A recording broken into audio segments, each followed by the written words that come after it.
Hello everyone, welcome to Let's Dream Civil's YouTube channel. Today's topic of discussion is analyzing India's core sector activity, understanding the contraction and geopolitical impacts. Why this is in the news? Because recently we have seen a core sector activity contract of about 0.4% in the month of March in India. So, to understand this better, first let us look into the fundamentals of core industries. What is ICI, Index of Core Industries? So, this is nothing but the measurement of or the calculation of how much of industrial goods have been produced in India over a period of time. The industrial goods such as car, cement, steel, the refinery products such as gas, petroleum products, right? So, how many of them were produced in India over a period of time? That calculation is Index of Core Industries. In this, ICI measures both individual performance of those core industries and all those core industries combined, the collective performance of the industries as well. And it serves as a lead indicator of the overall industrial performance, which means higher the production means higher the economic activity in India. So when the ICI is higher, it indicates the economic activity is stable and active. When the ICI is lower, it indicates that there is a slowdown in the economy. So this is directly proportional to our economic activity. So who calculates this ICI? It is released monthly by the Office of Economic Advisor under the Department for Promotion of Industry and Internal Trade, which is governed by the Ministry of Commerce and Industry. Now let's see what is the base year. Base year is 2011 to 12. What is the base year? So how will I know how much I have performed, like whether I have increased the production or the production has decreased? How will I know that? Only when I compare it to a year where the economic activity was stable, right? So that is the base year, and the base year for current ICI calculation in India is 2011 to 12. Now let us look into the 8 core industries and their weights. So weight in the sense weight in ICI. So how much percentage they are contributing in the ICI calculation, ICI output, which means they are producing higher industrial goods. So first such industry is refinery products industry, which is the petroleum, LPG, refineries of crude oil industries. They have the highest weightage among these 8 core industries with 28.4% of ICI. So in the overall ICI, right? In the overall ICI, they hold 28% of share. Then comes the electricity, steel, coal, crude oil, natural gas, cement, and fertilizers. So you can see their respective weight in the ICI and what is their significance. Electricity is very significant for our infrastructure backbone. So this is literally the infrastructure backbone of our country, because without electricity there is no infrastructure. Steel, it provides the manufacturing input for the other industries. Coal provides us the energy security, crude oil provides us the energy base, natural gas provides us the clean energy input, cement is the pillar of construction sector, and there comes the fertilizers. It has the very lowest weightage because India highly relies on the import when it comes to fertilizers than the production. Weight in IIP. So we just saw what ICI is. What is IIP? Index of Industrial Production. What is the difference between ICI and IIP? So Index of Industrial Production is the same as that of ICI.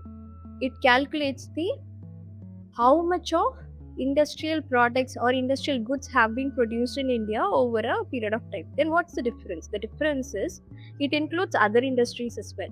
So apart from those 8 core industries, we have other industries as well, right? So this calculates the weight of items of all the industries combined.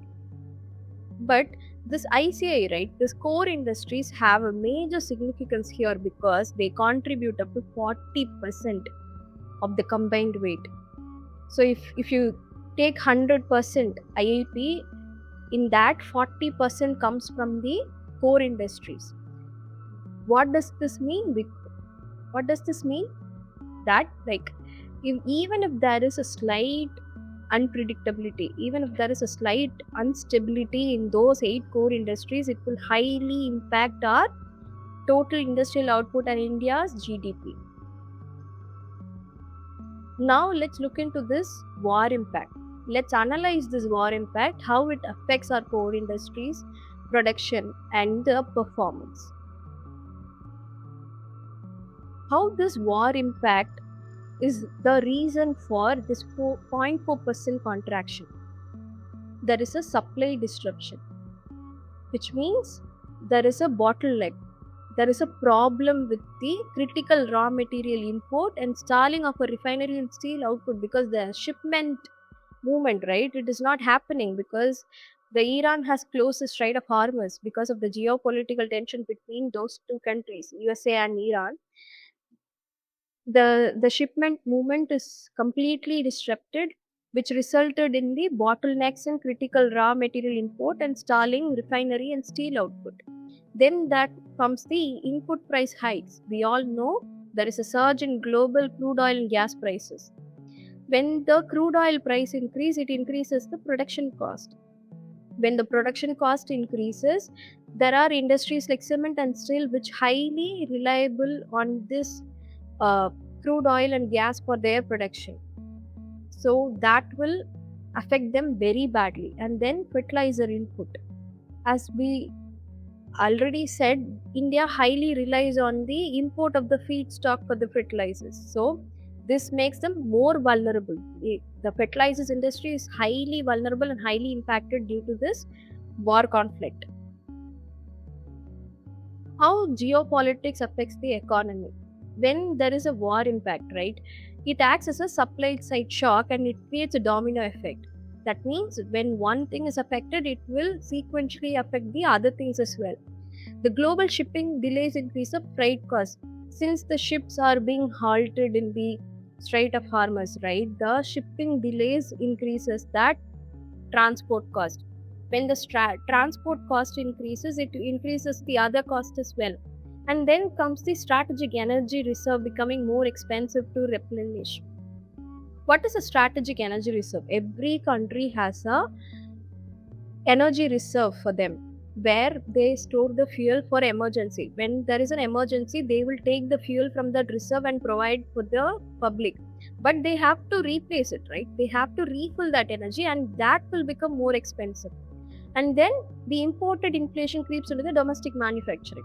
So when your transport cost increase, when your import cost increase, because when you import the material, when the transport cost increase, that will reflect on the import material cost, right?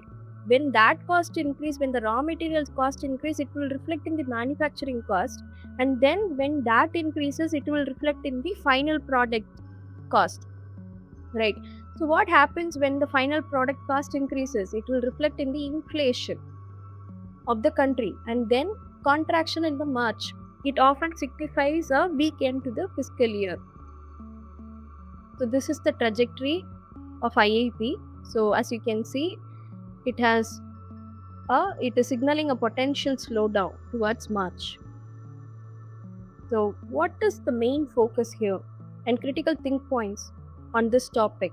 The relationship between the core sector growth and the infrastructure development targets. So they both are intertwined. And then impact of geopolitical uncertainty on Atmanirbhar Bharat. So Atmanirbhar Bharat means self-reliant India. It is an initiative launched by our government. It aims to produce more inside the country, and instead of highly relying on the other countries for the supply. And then the publishing body and the correct descending order of the sector weights. Now a few questions. Just see if you can answer all these questions, and if you can answer, please comment below. Which core industry has the highest weight in IIP? How does a contraction in ICA affect the broader fiscal deficit? Identify the base year for current ICA calculations.